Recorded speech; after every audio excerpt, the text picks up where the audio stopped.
Welcome back. और आप सबका वेलकम है कुकिंग विद नसीमा बलोच। क्योंकि हम यानी 2 वीक्स में एक कुकिंग का शो ज़रूर रखते हैं, क्योंकि मुझे कुकिंग का बड़ा शौक है और सबको शौक होता है, तो मुझे ज़्यादा ही है। तो मैंने सोचा आपके साथ आज रेसिपी नहीं शेयर की जाए। और हाँ, हम लेडीज़ तो कुकिंग करते ही करते हैं, तो आप सब कमेंट्स में जेंट्स बताएं किस किस को क्या क्या चीज़ बनानी आती है। जैसे कि किसी किसी को अंडा बॉयल करना आता होगा, किसी को चाय पकानी आती होगी, किसी को कोई और डिश। तो जरूर कमेंट्स में बताएं आप सबको क्या क्या चीज़ बनानी आती है। तो सबसे पहले ये है गोश्त, जो हमने गोश्त लिया हुआ है क्योंकि हम बना रहे हैं चिकन कोरमा। और ये इसके लिए चिकन कोरमा के लिए बहुत सारी प्याज काट के रखी हुई है और तेल रख दिया इसमें। और अब जैसे ही तेल गर्म होगा प्याज सबसे पहले शामिल करेंगे। और अभी हम कर रहे हैं सबसे पहले प्याज शामिल। अब इसमें हम करेंगे यानी गोश्त मैरिनेट, वो भी दही में और मसाले में। और ये अब गया मसाला इसके अंदर, ये गया गोश्त अंदर।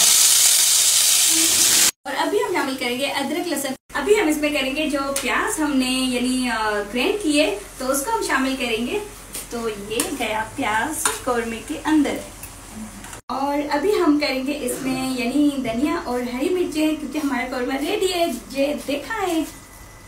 तो ये हो गया कोरमा। करते हो आपका ये वीडियो अच्छी लगेगी तो कमेंट जरूर करें। अल्लाह हाफिज।